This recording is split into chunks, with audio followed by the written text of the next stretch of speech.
While the crowd is still busy debating who was more powerful between Rockefeller and Rothschild, the financial elite have long realized a cold truth. Perhaps your own sharp intuition has realized it too.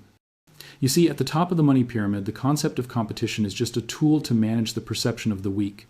But for the people who actually run the game, they do not oppose each other. They merge. The validation for your skepticism lies not in baseless rumors. It lies right inside the $34 billion deal quietly signed in London in 2012.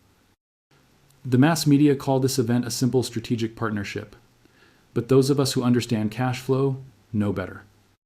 We understand it was a public declaration of a shadow alliance that has coordinated world resources for the past century.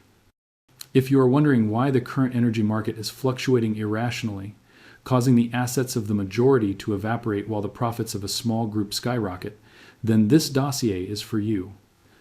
It will provide the final piece of the puzzle you have been looking for.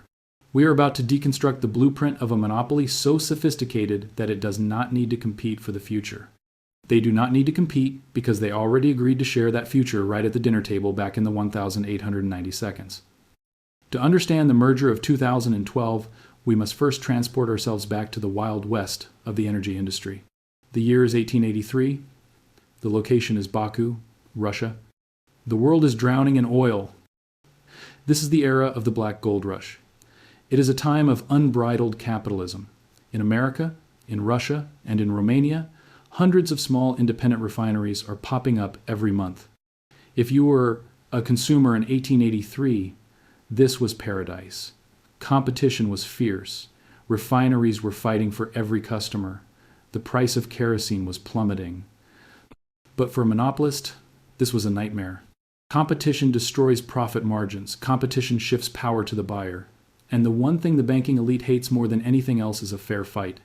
They needed order. They needed control. Enter the Rothschilds.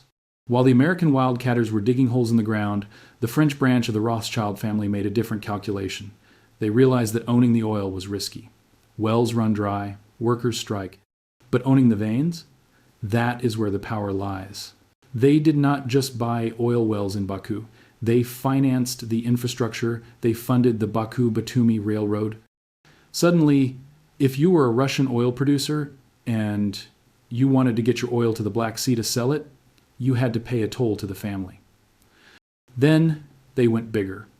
They financed the purchase of the Suez Canal for the British Empire. Think about the geography.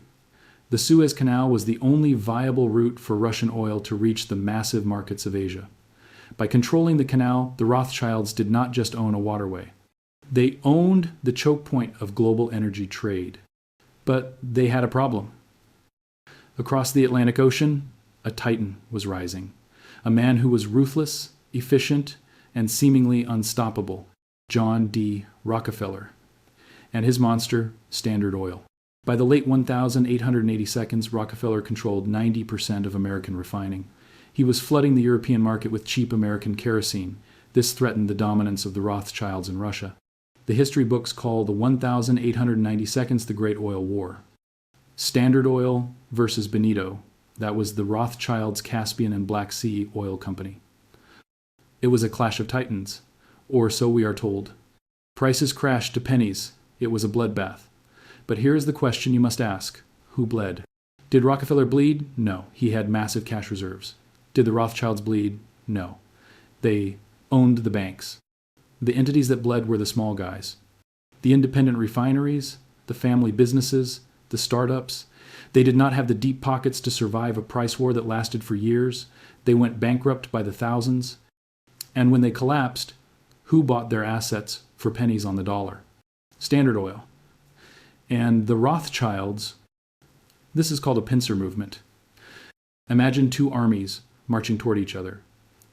The soldiers in the middle think the giants are fighting them. But in reality, the giants are simply closing the gate. By driving prices into the ground, these two alleged enemies starved out every independent competitor who did not have access to unlimited credit. It was a market consolidation event masquerading as a war. And if you think this is just a theory, if you think the idea of a secret alliance between Rockefeller and Rothschild in the 19th century is just a conspiracy, then you need to see the bank records. To see the truth, We must leave the dirty oil fields of Baku and enter the pristine boardrooms where the real war was fought. If you want to know who is winning a war, do not look at the flags on the battlefield. Look at who is funding the ammunition. Common sense dictates a simple rule. You do not sell bullets to your enemy. You do not finance the army that is trying to destroy you. Yet when we crack open the archives of American banking history, we find a contradiction that shatters the official narrative. Smoking gun number 1, the National City Bank connection. In the mid-19th century, John D. Rockefeller was aggressively expanding. He was buying out competitors, building refineries, and needing massive amounts of capital. Where did that capital come from? It came from the National City Bank of Cleveland. And who held a governing share in that specific bank? The Rothschilds. Let that sink in. The Rothschild family owned a controlling interest in the very bank that provided the crucial financing Rockefeller needed to consolidate the oil refinery business. While the history books describe a fierce rivalry between European and American interests, the financial reality was incestuous. The Rothschilds were not fighting Rockefeller's rise. They were facilitating it. They were betting on the American horse, using American proxies. The rivalry was simply a diversification strategy.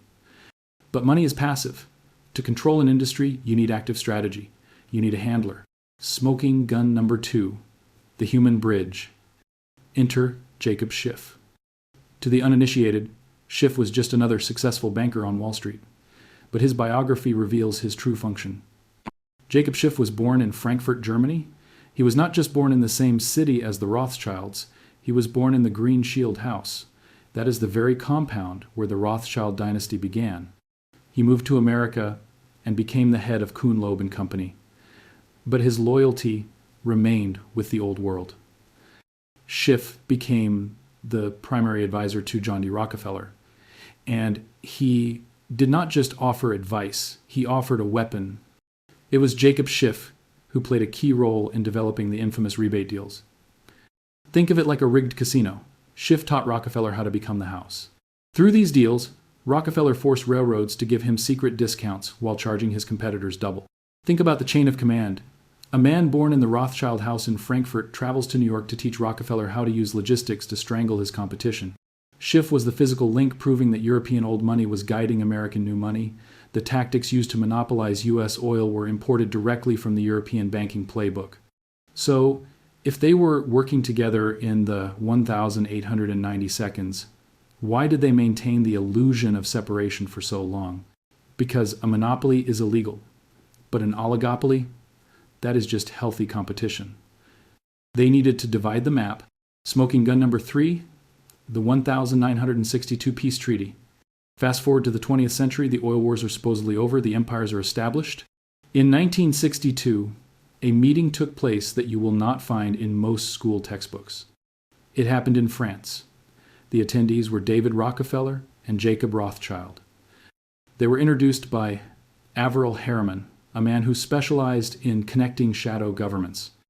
At this dinner, they did not fight. They did not argue over oil prices. They shook hands on a gentleman's agreement that would define the global economy for the next 50 years. It was a classic market allocation. The deal was simple.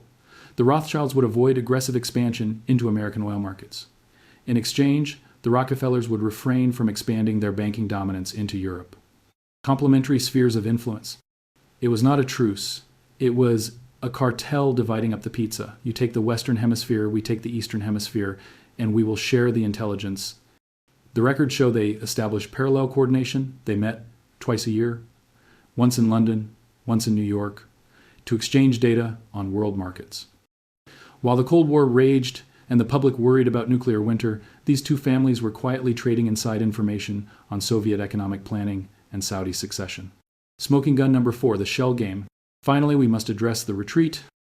Historians often claim the Rothschilds lost the oil war and retreated from the energy sector in 1912 when they sold their Russian company Benito to Royal Dutch Shell. They say the Rothschilds were afraid of the Russian Revolution, so they ran away. Wrong. They did not run.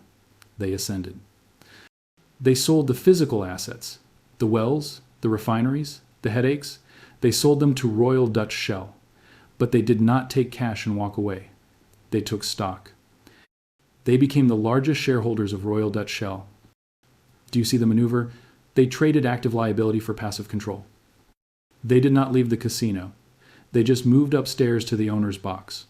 By holding major stakes in Shell, and later Rio Tinto and De Beers, they ensured that no matter who won the energy wars of the 20th century, the dividends would flow back to the family. They were never enemies. They were partners in a theater production designed to keep the world distracted while they consolidated the deed to the earth. And now, after a century of operating in parallel, the separation is over. The 2012 merger was the signal. The families have reunited, and you need to ask yourself, why now? Why, after 100 years of successful shadow coordination, would they suddenly feel the need to combine their forces publicly? Because the asset class is changing, the era of oil is ending. And the era of something much more lucrative and much more dangerous is just beginning.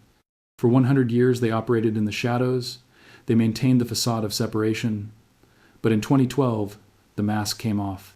RIT Capital Partners, the Rothschild investment vehicle, bought 37% of Rockefeller Financial Services.